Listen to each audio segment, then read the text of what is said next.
Flack math! Give me some math and I'll give you some flack. Flack math! Okay, so just to recap, this is lesson 36. We're distributing, but this is more distributing with fractions. So it works the same way. You're just, instead of multiplying just normal numbers, you're multiplying fractions. So you just multiply the tops, multiply the bottoms. That's it. Over here we did an example, and we saw that, okay, when you do that, you can reduce. You can either cross-reduce before you multiply. So here's one multiplication problem. Then here's another multiplication problem. So the y squared and y cubed would reduce to nothing, and then a y on top here. And then you can multiply that way. All right, let's do another example. Okay, I'm going to skip to example 3. Here's what it looks like. AB over C squared times XAB over C plus 2BX minus 4 over C squared. Well, there's no canceling there at all. Okay, what's the first thing you want to do? Yeah, you can multiply if you want. I would probably do that, but whatever. Anything cancel?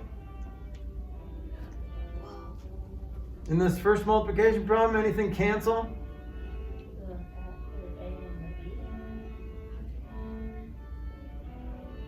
These A and B's would cancel? No, remember you can only cross reduce or vertically reduce, but you can't horizontally reduce. So AB doesn't cancel with C, C squared doesn't, there's nothing up here that's down here. Wait, so you're just, what about the 1? Can the 1 cancel with any of the letters since they're this one? Yeah. Well, we're not there yet, Okay. but 1 doesn't cancel with anything because, you know, that's like 1 goes into everything.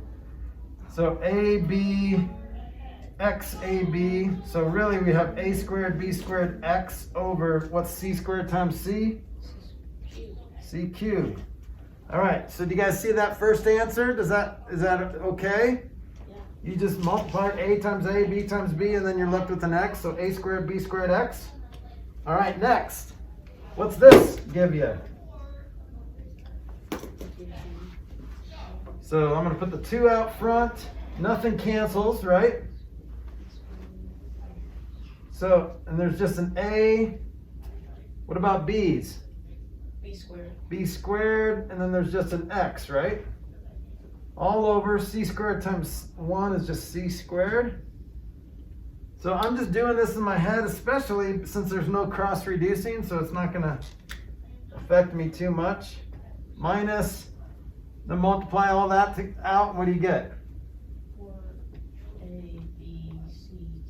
4AB, 4AB over 4 quadruples. C to the 4th. That's right. Okay, that's it. There was no reducing, so that was just squishing everything together. Okay? All right, one more concept in lesson 36 and we're done. This is just a reminder. We've already talked about this, but just a reminder of what those stinking negative signs will do to this stuff. So 4 squared equals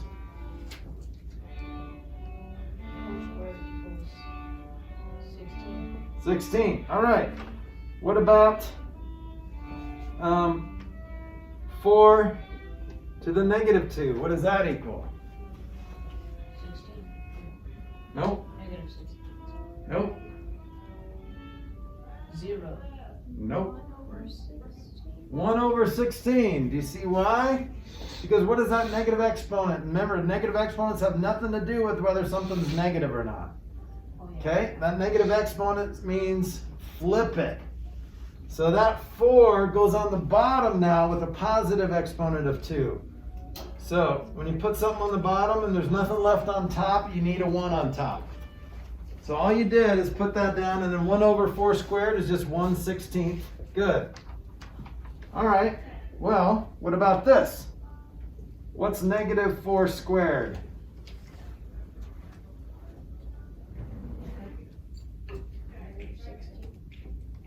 Yep, because the negative carries over, and it's just 4 squared, which is 16.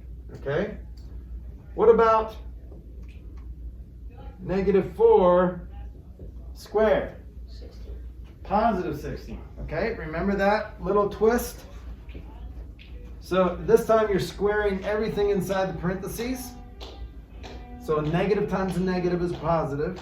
This time you're only squaring the 4. So that negative is just one negative. Okay? All right, so then the hardest problem that you're going to have is something that looks like this. Negative 4 to the negative 2. What is that? Negative 1/16. That's right. So this negative, remember this exponent only applies to the 4. So that this 4 goes on the bottom and the negative is left on top. What else is left on top? If you have nothing left on top, you still need that 1 on top. So see how the negative wasn't affected by that negative exponent. So the negative stays on top. It doesn't matter where it is, but so you can't just have a negative sign on top. You need a negative 1. You need a 1 there. So negative 1 on top, 4 squared on the bottom. So negative 1/16. All right, last one, and then I'm done. Negative 4 to the negative 2. Someone besides Nathan answer this. What's negative? So this is, let's see, if I'm labeling these, that's C, that's D, that's E, and this is F.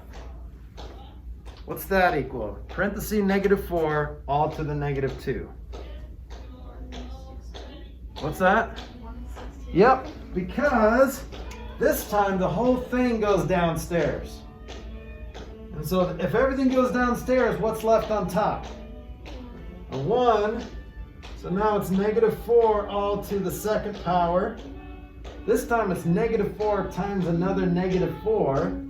Negative times a negative is a positive. 1, so you're left with 1/16. Okay? That's not bad, right? Lots of things. So when you get to these negative signs and negative exponents, just go slow. Make sure you're doing it perfectly. Okay? Good? All right, well done. Flack math! Give me some math and I'll give you some flack. Flack math!